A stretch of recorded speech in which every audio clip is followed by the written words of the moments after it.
તો આજનો topic resistance of a system resistor, ત્યાંથી આપણે બાકી હતું.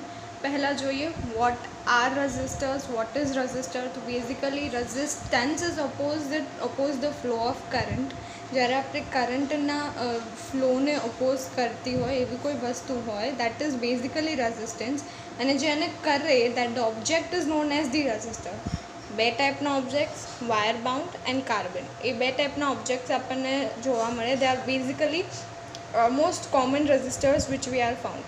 So now resistorનો યુઝ શું હોય છે? To avoid the flow of electricity. ઘણીવાર આપણે જોઈએ કે એને રેફ્રિજરેટર ઓર સમવેર જ્યાં આપણે ઇલેક્ટ્રિસિટી યુઝ કરતા હોય, અગર બહુ જ વધારે પડતો ઇલેક્ટ્રિક ફ્લો આવી જાય, ઇલેક્ટ્રિક કરંટ આવી જાય, then it becomes very difficult for the object to work. એના માટે resistors are necessary.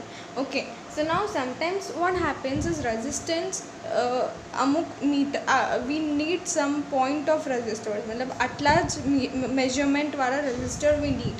જ્યારે એ ના બનતા હોય ત્યારે આપણે 2-3 રેઝિસ્ટરને કમ્બાઈન કરવા પડે એન્ડ ધેન વી મેક. તો જ્યારે કમ્બાઈન કરીએ રેઝિસ્ટરને, તો એ કઈ રીતે કમ્બાઈન કરી શકીએ છીએ? we can combine it in resistors in a series and resistors in a parallel. તો આ બંને વસ્તુ કોઈ બી એક નોર્મલ ઇલેક્ટ્રિક સર્કિટમાં વી કેન સી. હવે આ બંને ટોપિકને ડિટેલમાં આપણે ભણશું. Okay, so we will move forward to resistor in series. તો basically resistor in series normally સર્કિટમાં આપણે સર્કિટ ડાયાગ્રામ ડ્રો કરીએ તો આવો દેખાવામાં આવે. I hope you can see properly. R1, R2, R3, here are the resistors. This is the R1 resistor, R2 resistor and R3 resistor. These are in a series, એક proper series માં છે, that's why they are known as resistor in the series. Okay, imagine અહીંયાથી એક electric circuit pass થઈ રહ્યો છે and that is I. The electric charge, electric circuit, it is passing I. Okay, now આની અંદર I જે હશે એ બધા પોઈન્ટ ઉપર સેમ જ રહેશે, બિકોઝ રેઝિસ્ટર જે ઇલેક્ટ્રિક ચાર્જ છે એ ક્યાંય ડિવાઈડ નથી થતો. That's why it would be remain same in all 3 points. But જે વોલ્ટેજ ડિફરન્સ હશે, જે પોટેન્શિયલ ડિફરન્ટ હશે, એ ત્રણેય જગ્યાએ ડિફરન્સ હશે, because they will use at one point. Resistor power જાય because the electric charge is resisting, એટલે એનો જે ઇન્ટેન્સિટી, જે કેપેસિટી હશે, that would differ. That's why જે voltage will remain the volt difference or potential difference will be different. Okay, so આની અંદર resistor in સિરીઝમાં 2 પોઈન્ટ કયા યાદ રાખવાના છે? that the current is same, the I, that would be remaining same. એ I બધામાં સેમ હશે and the potential difference is different. એ બધા કેસમાં ડિફરન્ટ હશે, એટલે આની અંદર આપણે V1, V2 અને V3 જોઈશું. ઓકે, સો અકોર્ડિંગ ટુ ઓમ લો જે આપણે આગળ ભણી ચૂક્યા, that is V1 is equal to IR1, V2 is equal to IR2 and V3 is equal to IR3. Okay, તો હવે આગળ તો અકોર્ડિંગ ટુ ઓમ્સ લો જેમ આપણે જોયું, V1 is equal to IR1, V2 is equal to IR2 and V3 is equal to IR3. So now જ્યારે આપણે એક આખું V ફાઇન્ડ કરવું હશે, then we will do it by V1 plus V2 plus V3. Okay, and V is equal to IR1 plus IR2 plus IR3. That is V1ની જગ્યાએ આપણે IR1 લખી કાઢવું છે, આપણે અહીંયા ડરાઈવ કર્યું હતું. કરેક્ટ. તો હવે એની જગ્યાએ IR1, IR2 અને IR3 લખી કાઢ્યું.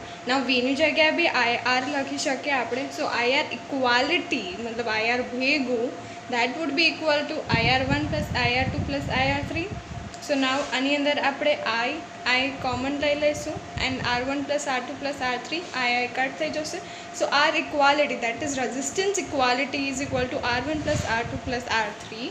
સો જ્યારે બી આપણને કીધું હોય કે we have to find the resistor in a series, તો આ ઇક્વેશન એની ફોર્મ થશે ને આ ઇક્વેશનથી તારે સમ સોલ્વ કરવાના. સમ આપણે ક્લાસમાં કરશું જ્યારે હું તને सम्स આપીશ and we will solve it together. એટલે આની એક્સપ્લેનેશન અત્યારે મૂકું છું. ઓકે, લાસ્ટ ટોપિક અહીંયાનું રેઝિસ્ટર્સ ઇન પેરેલલ. તો રેઝિસ્ટર ઇન પેરેલલ નોર્મલી સર્કિટમાં આવી રીતે દેખાવામાં આવે, જ્યાં એક I અહીંયા હશે, the current would be flowing in this direction. But because અહીંયા 3 રેઝિસ્ટર્સ પેરેલલી શો કર્યા છે, that's why the resistor will be divided in 3. that's why the current would be different, the current flowing would be different because it divide થઈ જાય છે. But આની અંદર we will see that potential difference would be the same because આની અંદર જે difference જે છે V જે છે because I divide થઈ જાય છે and it would be divided equally. તો સાથે એનો જે વોલ્ટ ડિફરન્સ પોટેન્શિયલ ડિફરન્સ જે ઇન્ટેન્સિટી હશે that would remain the same. Okay, so આની અંદર the equation would be I is equal to I1 plus I2 plus I3. તો V is equal to I R equivalent જે આપણે આગળ બી કર્યું હતું રજિસ્ટરવાળામાં, રજિસ્ટર ઇન સિરીઝવાળામાં.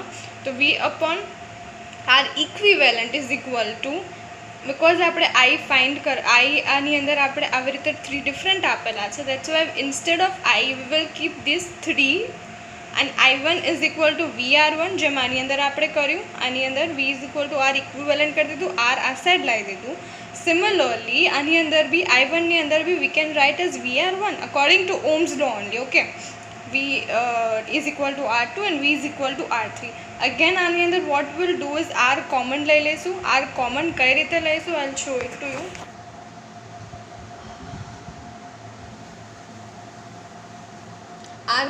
V કઈ રીતે આપણે common લઈ લઈશું? V by R equivalent is equal to V again common 1 by R1 plus 1 by R2 plus 1 by R3. In that way we will take V common. Again આ V cut થઈ જશે તો final equation આપણને આ મળશે 1 by R equivalent is equal to 1 by R plus 1 by R2 plus 1 by R3.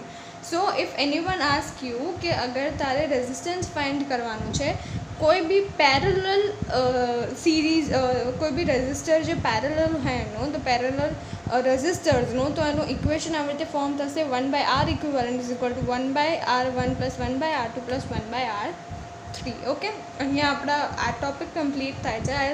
એના પછી numericals જે હું તને ક્લાસમાં કરાવીશ અને એના પછી એક ટોપિક છે જે આપણે અત્યારે જોઈએ છે.